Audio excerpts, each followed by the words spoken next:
النبي صلوا عليه صلوات الله عليه وينال البركة كل من صلى عليه. النبي يا حاضرين اعلموا علم اليقين. النبي يا حاضرين اعلموا علم اليقين أن رب العالمين فرض صلوات عليه. Ya, jadi artinya bahwa kita belajar tasawuf itu artinya bahwa cobalah kita belajar hari ini, kita nikmati saja apa yang ada. Di pagi hari kita minum kopi di depan rumah sambil menghadap taman bunga. Cobalah mata kita memandang bunga-bunga yang indah itu. Mungkin bunga melati menabur semerbak wanginya, kita hirup yang dalam. Alhamdulillah. Ya, kopi cangkir, hiruplah aroma kopi. Kopi mana yang paling enak tuh? Lampung dah. Arabica. Iya, iya. Hiruplah wanginya kopi itu. Ya, silakan dinikmati. Ya, istri tercinta di samping kita nikmati. Alhamdulillah, aku punya istri yang setia. Sudah, itu saja.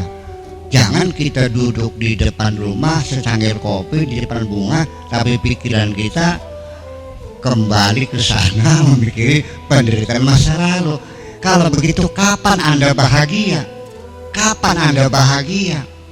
Ngadina mewek baik silatnya. Nangis ngapain? Itu stres namanya, itu depresi. Segera hubungi psikiater. Ya, tapi mahal psikiater. Jutaan Pak, konsultasi per jamnya itu. Nah, kalau saya masih mah gratis dah, nggak bayar lagi. Malah saya kasih makan di rumah. Ya, saya ingin berbagi kebahagiaan. Sudah, kalau tidak ke belakang itu melancong ke masa depan sampai dalam kondisi menakutkan.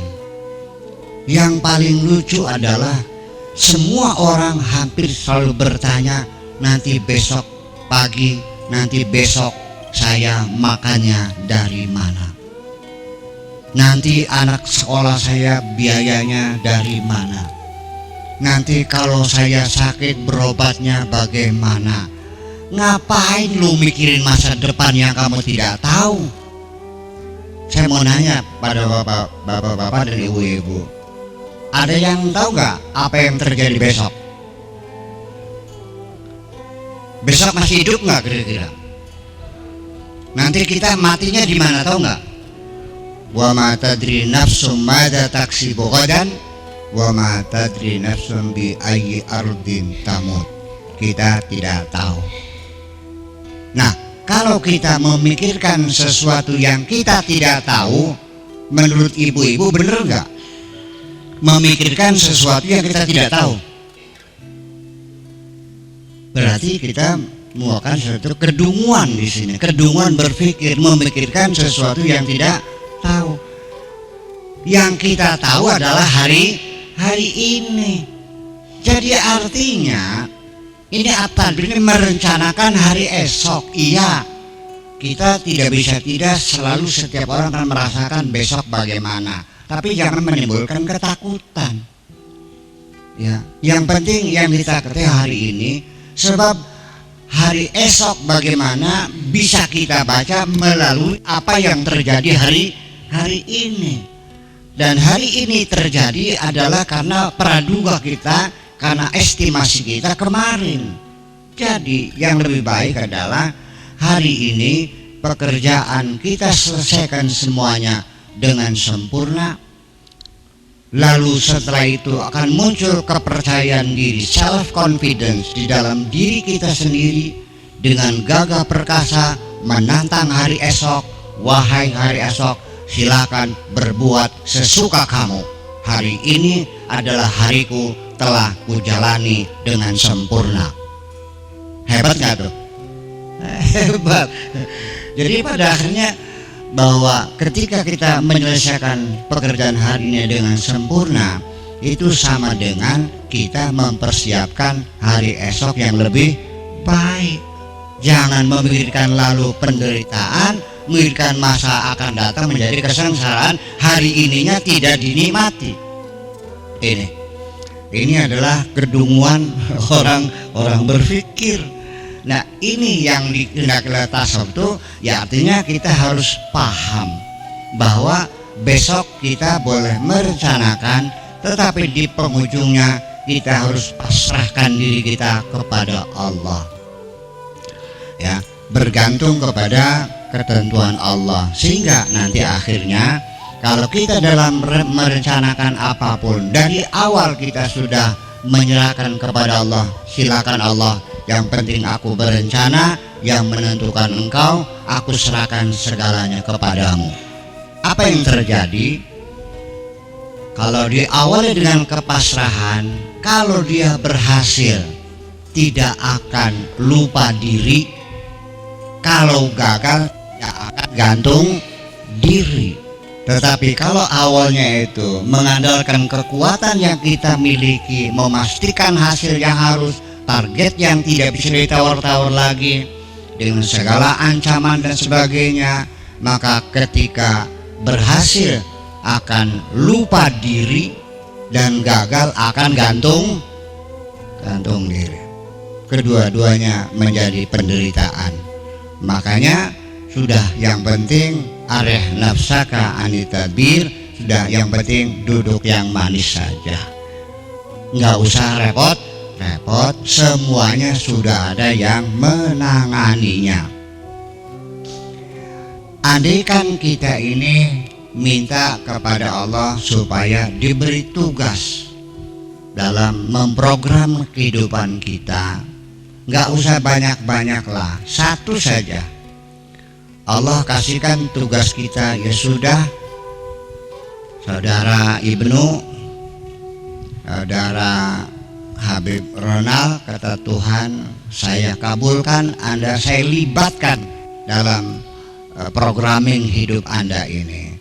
Saya kasih tugas mulai hari ini, silahkan panjangkan rambutmu sendiri. Rambut kepala saja, nggak rambut ketek, nggak jenggot, nggak kumis, nggak alis, nggak, hanya kepala saja.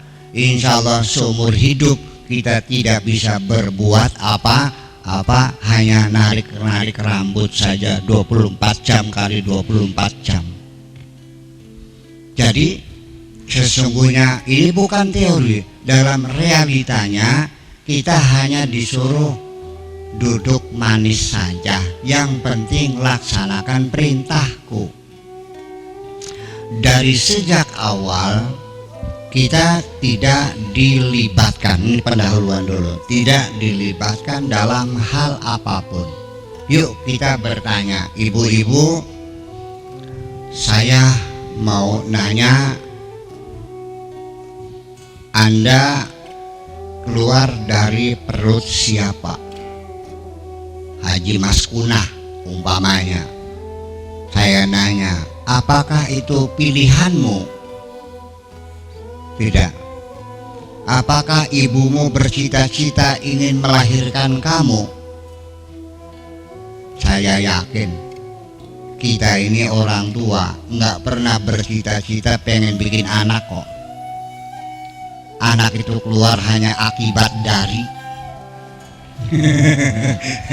Nah iya, kita niatnya juga pengen senang-senang ya, itu hanya akibat aja. Itu yang persoalannya. Kita tidak dilibatkan untuk memilih keluar dari perut mana. Hari apa tanggalnya juga kita tidak dilibatkan. Untuk menentukan jam berapa kita lahir tidak dilibatkan. Tempatnya di mana, tahun berapa, bulan apa, detik apa tidak dilibatkan. Bahkan sampai nama saya sendiri Abdus Syakur ini juga bukan pilihan sama saya. Saya dipaksa ujuk-ujuk kamu namanya Syakur, udah. Kalau suruh milih, saya milih Donald Trump nama saya. Ya kan gitu. Dan saya pengen milih warna kulit yang putih, warna kulit saya, profil saya gitu, tercipta kecil mungil seperti ini. Ya, kalau bisa mah pengen seperti kepala sekolah di sini yang tinggal dikit. Tapi kan nggak milih. Ternyata nggak milih.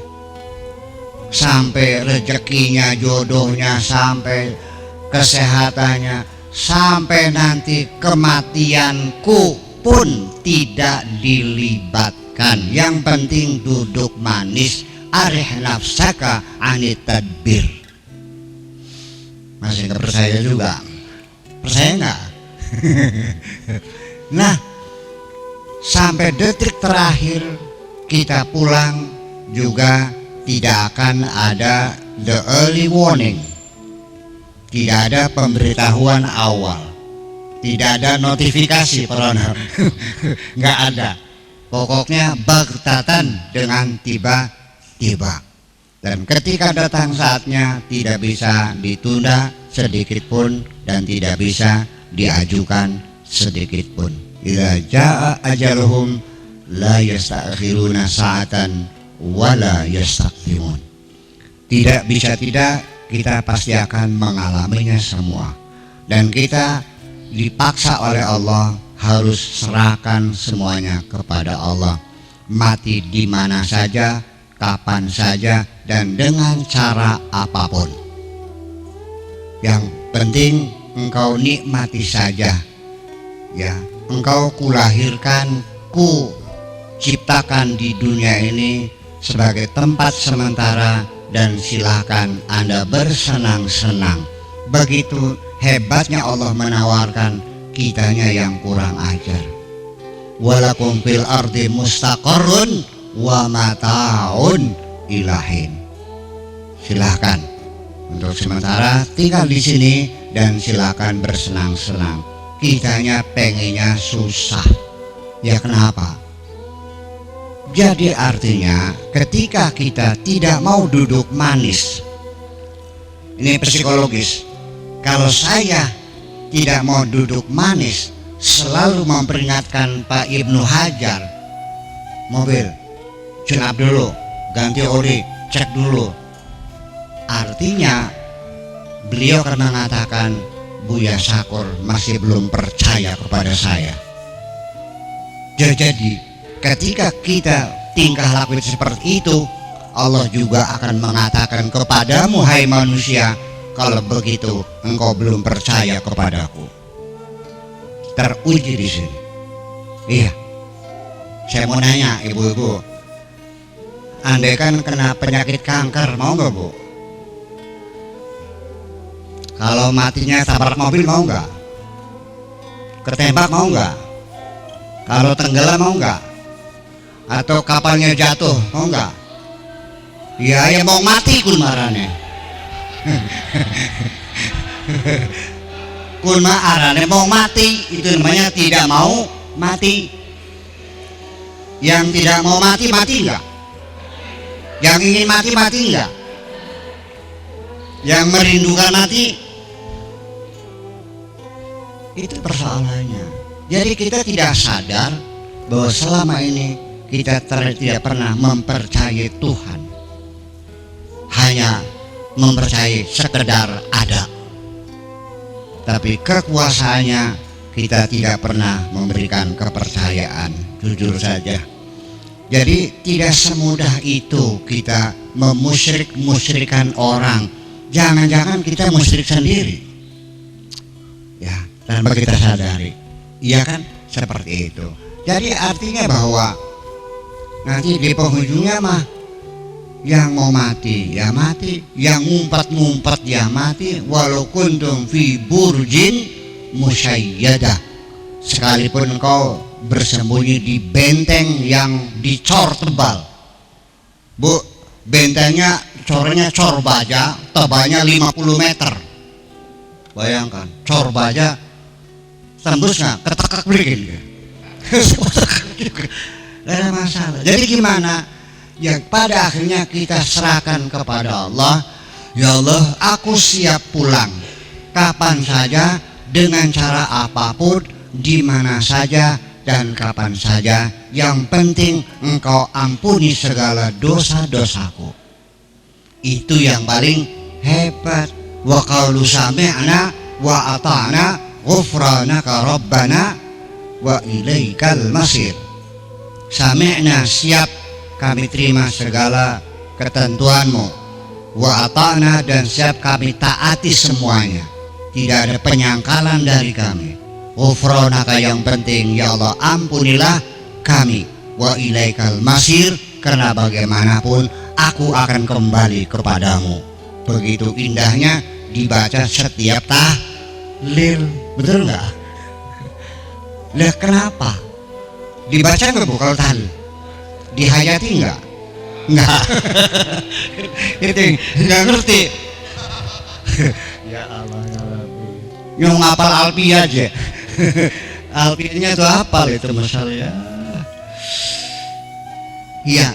Nah makanya ketika kita sudah meyakini seyakin-yakinnya, itulah Tuhan kita. Dengarkan kata Rasulullah, innallaha ja'ala rauha warrahata firrida wal yakin. Nanti kata warabbuka, dan Tuhanmu ya yakhluqu, innallaha ja'ala, Allah akan membuat ar-rauha warrohata, kedamaian dan ketenangan dalam hidup kita ini akan dibuat oleh Allah. Gimana? Firrida wal yakin. Ketika kita sudah ridha dan kita yakin, maka semuanya menjadi nyaman hidup ini. Berbahagialah mereka yang sudah mencapai tingkat ridha dan tingkat yakin yang kokoh. Pasti hidupnya akan nyaman dan akan bahagia.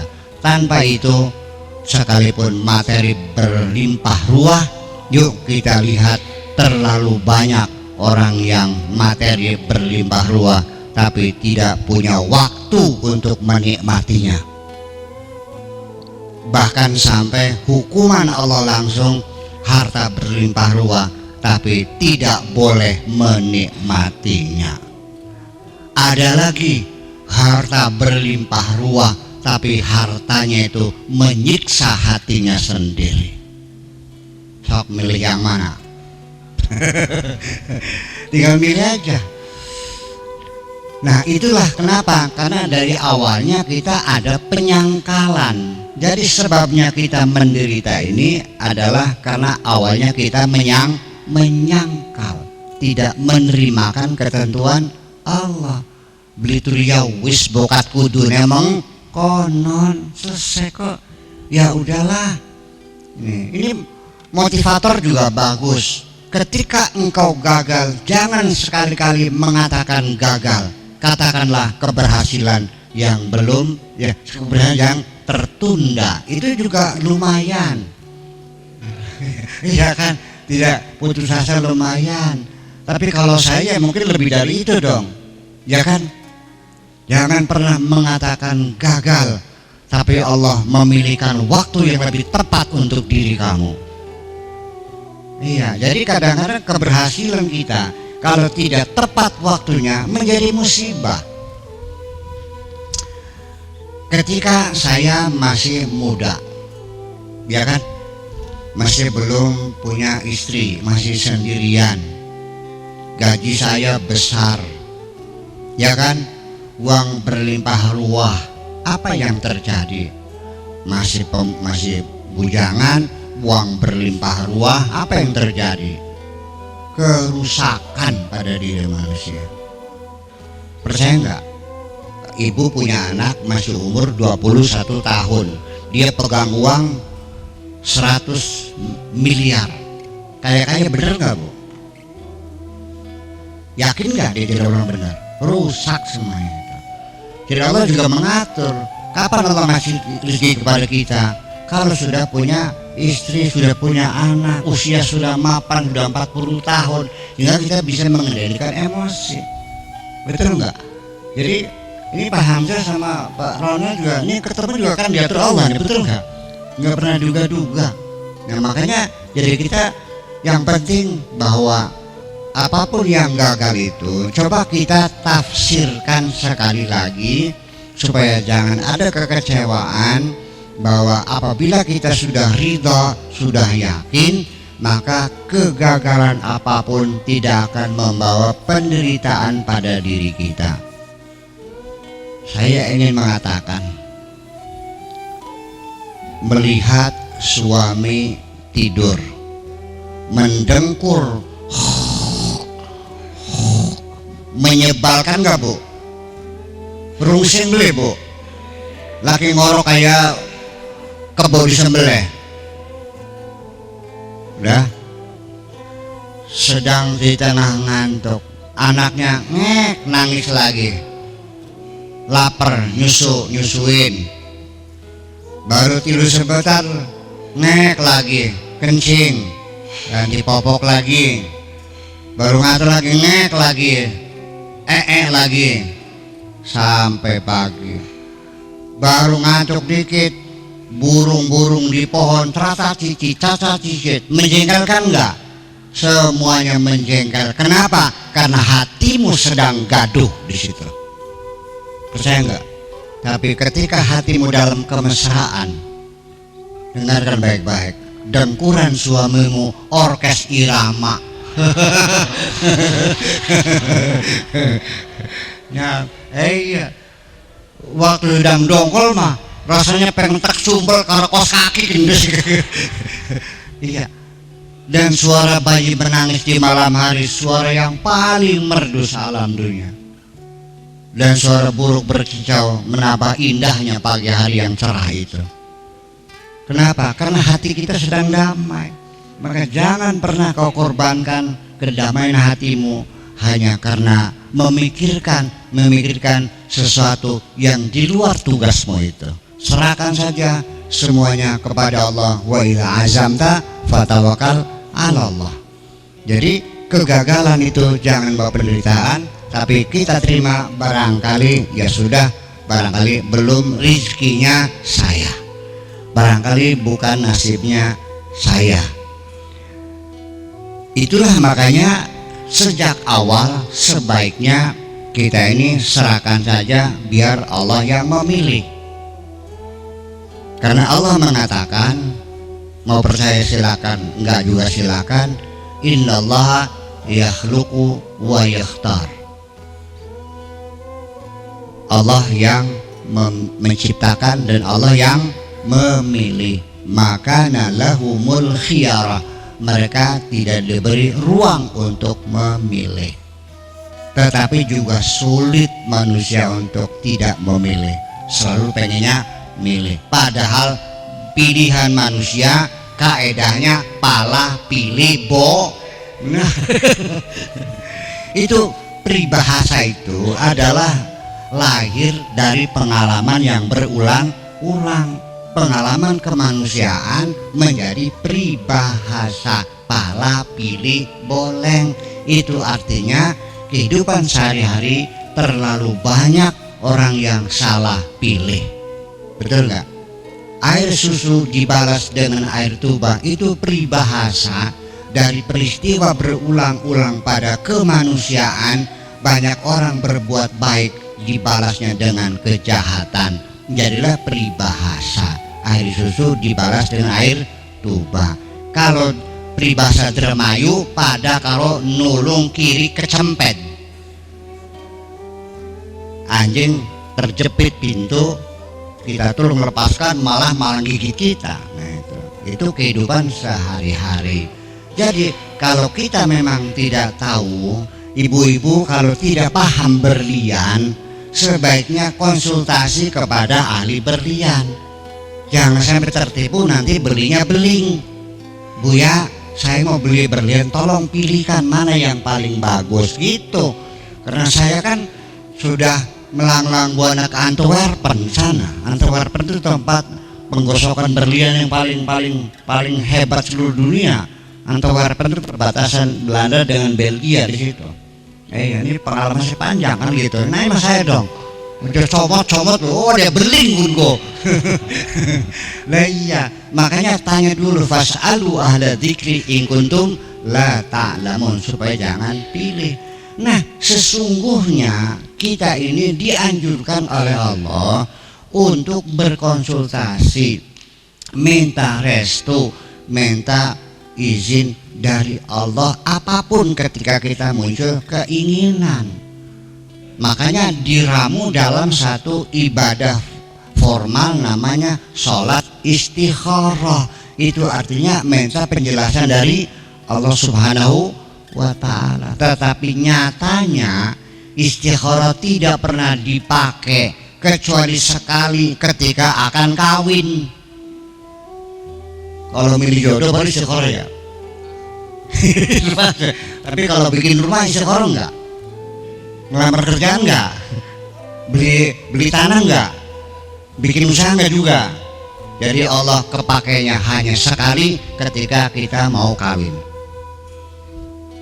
Ini satu realita yang tidak bisa dibohongi. Jadi Allah yang memilih dan kita tidak usah memilih.